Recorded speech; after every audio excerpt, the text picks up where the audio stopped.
Could America survive if the Jewish people were no more on its watch? Come on.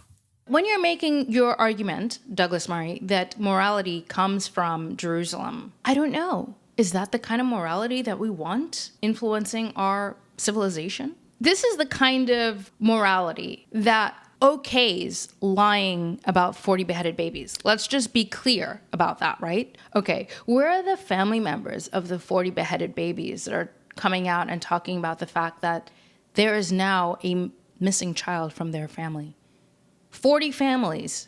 I don't know. What is the Christian morality? What is the Islamic morality? What is the Eastern morality? My takeaway from this argument is that Douglas Murray just threatened the shit out of all of us.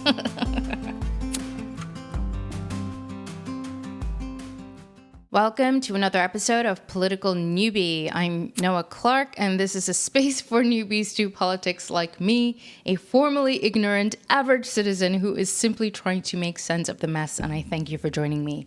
So today I'm going to start off this episode with a multiple choice question, and it's going to be a hard one, so buckle up.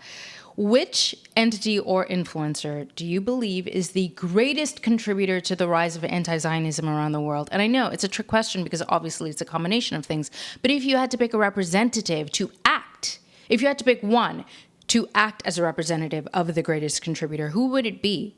A, Joe Rogan, B, Candace Owens, C, Israel, D, Qatar and its influencer government, or E, something else entirely. Now, I am going to use this episode to make my case for why I think the answer is C, Israel. But please make your case for why you think it's A, B, D, or E, something else entirely. And to support my case, I'm going to refer to the poster boy of Zionism, Douglas Murray. I'm going to play you this clip where he says some pretty wild thing. I mean, this is the case of Zionists say the darnest things. And it begins with him explaining what bothers him about the critics of Israel, like me, for example. Listen to this. And people say, well, why are you so bothered about Israel? I don't think they've even remotely reflected on what I regard as the deepest reasons to care. Okay, so he's talking about they, and I guess he's referring to the world's audience, and I'm a member of the world's audience. And to be fair, he does say that he's specifically talking about the people on the right, but he doesn't live in a vacuum, so clearly he's talking to all of us. And he makes a point, and he's saying that we haven't remotely reflected on what he regards as the deepest reasons to care what happens to Israel. Okay, Douglas Murray, please enlighten us. What do you regard as the deepest reasons for us to care about what happens to Israel?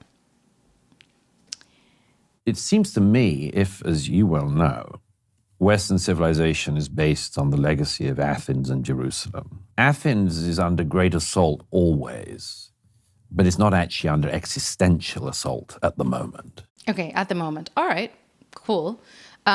So we're already starting off in this abstract philosophical realm, which is okay if that's where you want to start. But I have to admit, you're losing me already. Athens, Jerusalem. I mean, do I have to pull out my prescribed textbook to understand where you're going with this point? And okay, yes, there's a lot to be said about the fact that I don't get this point like right away, automatically. And maybe that reveals something about my educational background. But nevertheless, I'm sure that I'm not alone in having this point go right over my head. So, I didn't want to remain ignorant, so I did a little digging to try and figure out where he's going with this, because he doesn't even say it in his argument. So from what I understand, Douglas Murray's core point is that Western civilization stands on two foundational pillars, Athens and Jerusalem.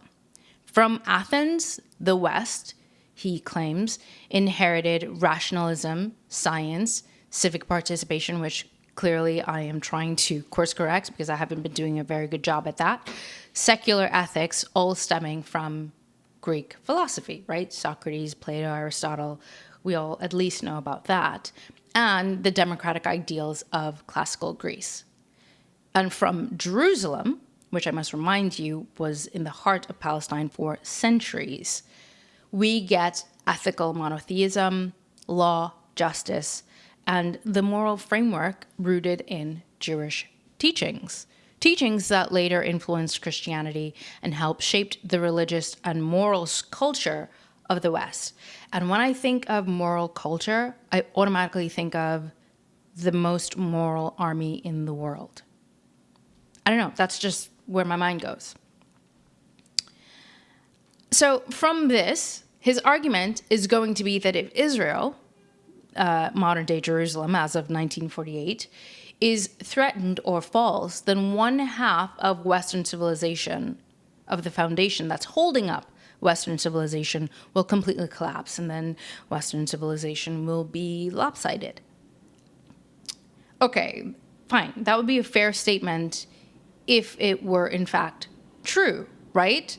Because what about the fact that Western civilization does not stand on two foundational pillars, Athens and Jerusalem, but rather a complex tapestry built from many sources, including Greek, Roman, Jewish, Christian, Islamic, and secular traditions? What about that? In the very least, for the sake of his credibility, he could have acknowledged the complexity of Western civilization and then, from there, make the case that Jerusalem, aka Israel, outshines everybody else's contribution, right? But instead, he completely erases the other influences by omission. I don't know, it's just not a good start for me in my book. And not that he needs to care about what's in my book, but there is the rise of anti-Zionism around the world. And a lot of ignorant people like me are tuning in for clarity. And when we see arguments like this seem to be emotional, fantastical, whimsical, flimsy. It doesn't really help. Just saying. But anyway, we're only 10 seconds into the argument, so let's see. He does go on to make the case for how dire our situation is if we don't come to our senses and defend Israel. So he decides to create this comparison. Listen to this.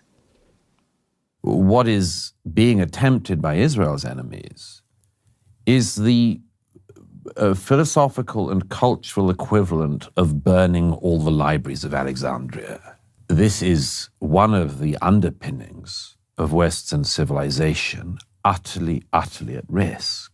And not in a sort of metaphorical way where people might use it as a sort of book subtitle, but the real thing. Okay, so we all can hear how weird that sounds, right? I mean, he starts off with this like weird abstract analogy, and then he says, no, but it's absolutely real. It's not a metaphor, it's real. Okay, so if you're going to liken Israel to the libraries of Alexandria, I'm already automatically thinking sacred knowledge. I don't know about you, but that's where my mind goes. And then when I think sacred knowledge, I'm thinking the tree of knowledge in the Garden of Eden.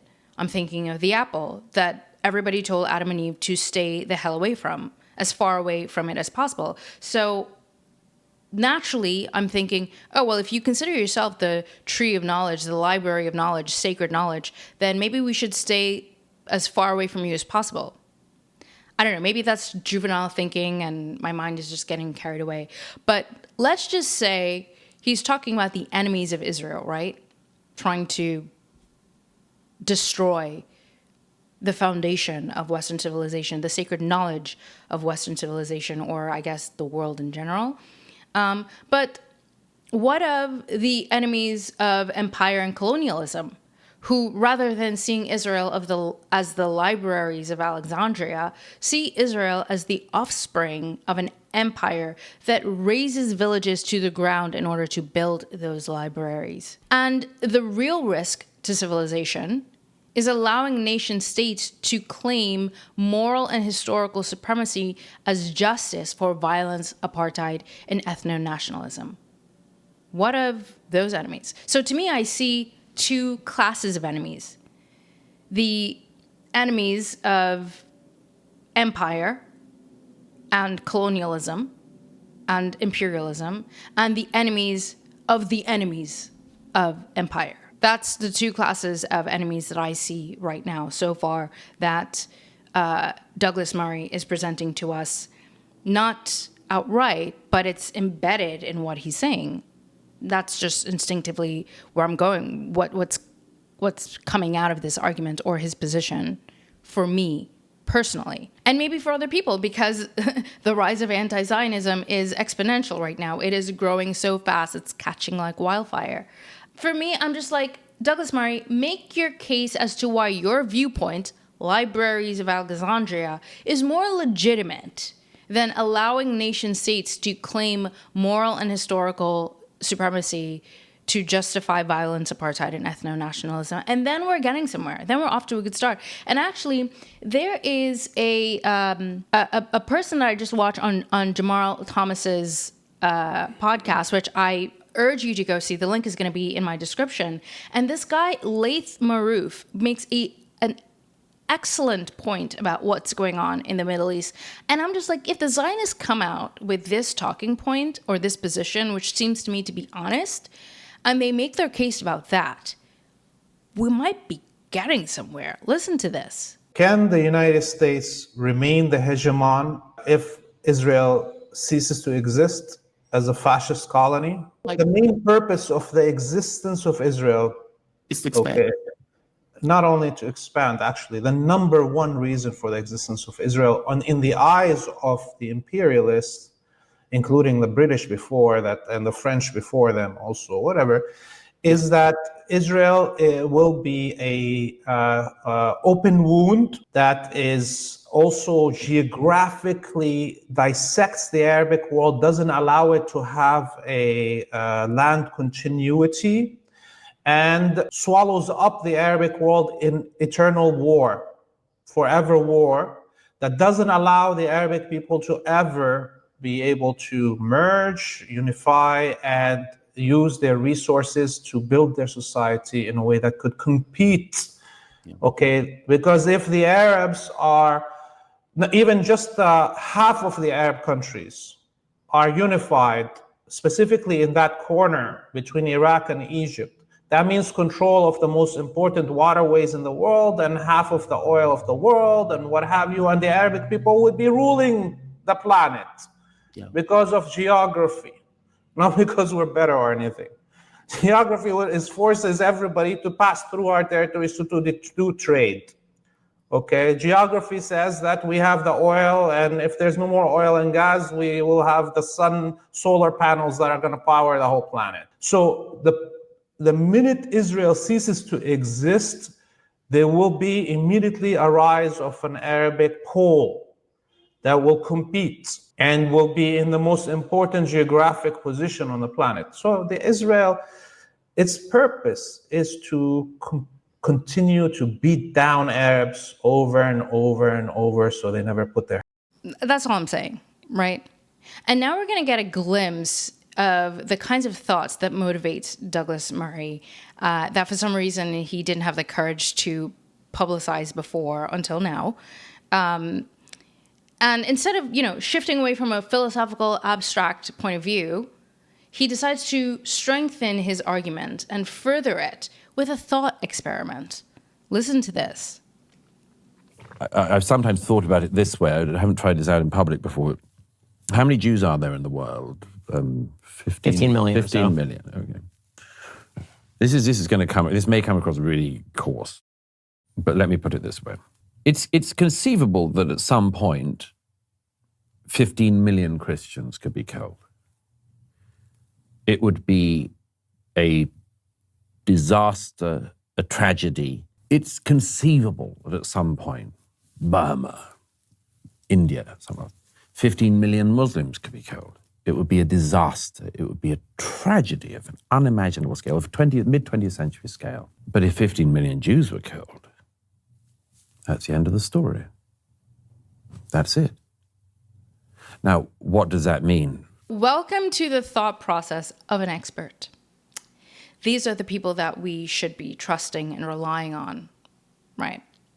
Again, this argument falls flat on its face because Western civilization is not being held up by the legacy of Athens and Jerusalem like this guy keeps trying to make the claim for.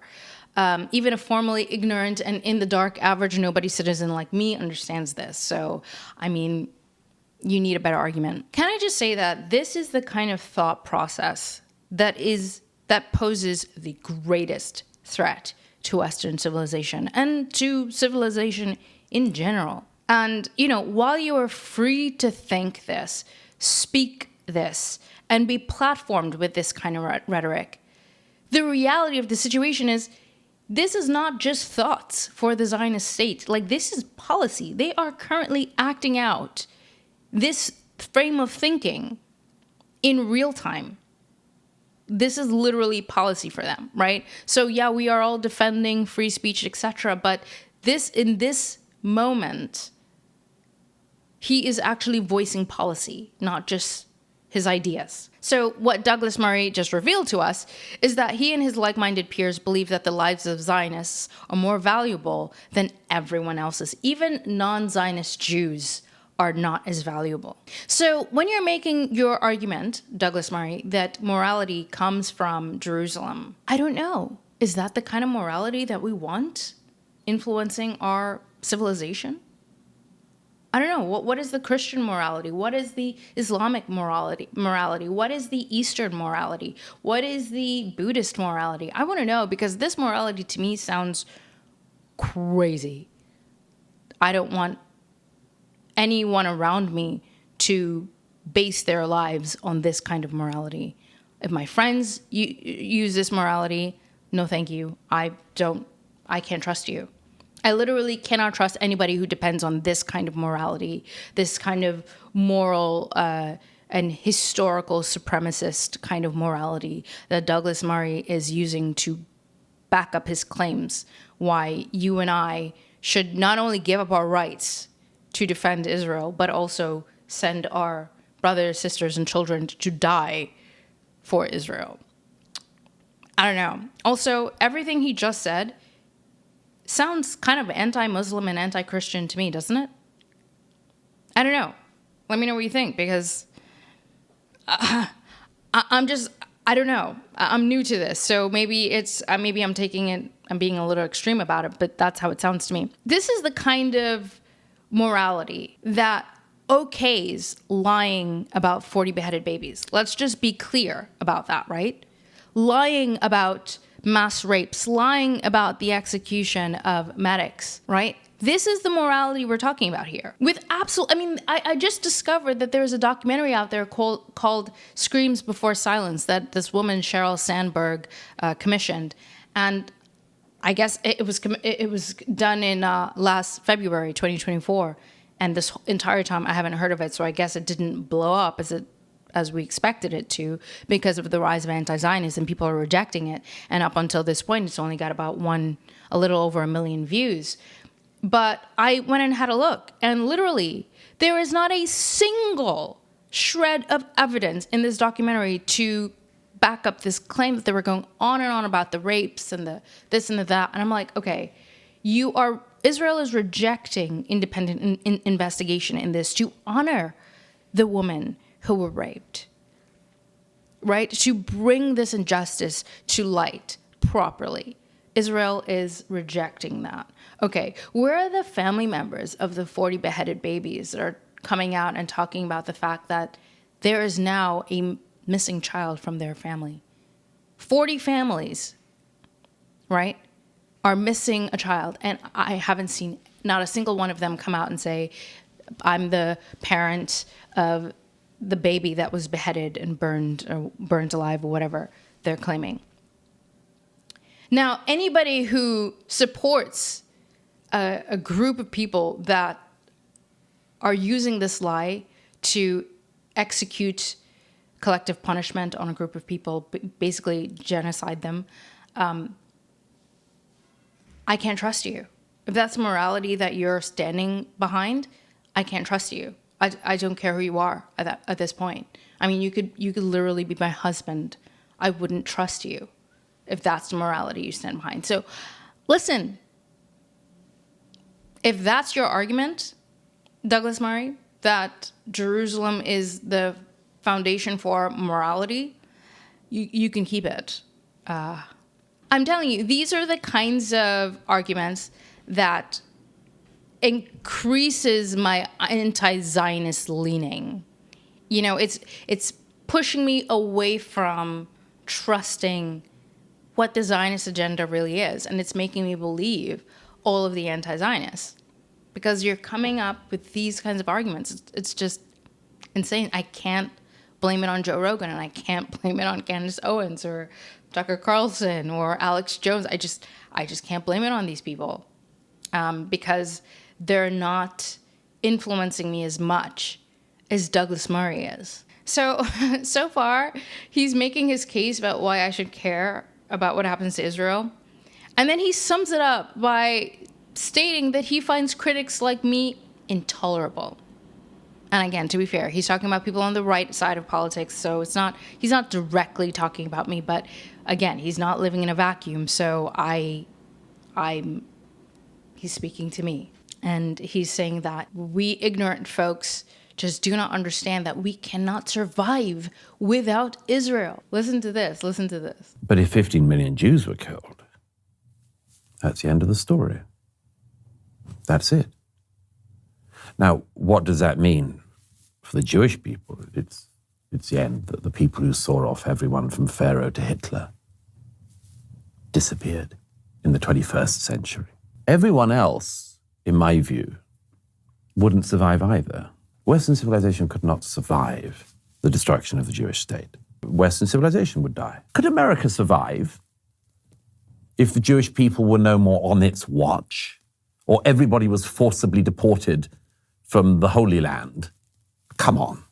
Of course not. Could the isolationists bear the repercussions of that across the Middle East and elsewhere? Of course not. So I find this blitheness and the frivolity of it to be absolutely intolerable among the critics on the right. I literally have no idea what we were doing before 1948. No idea. What were we doing? How were we existing? How were we existing before Zionism? I don't know. Help me out.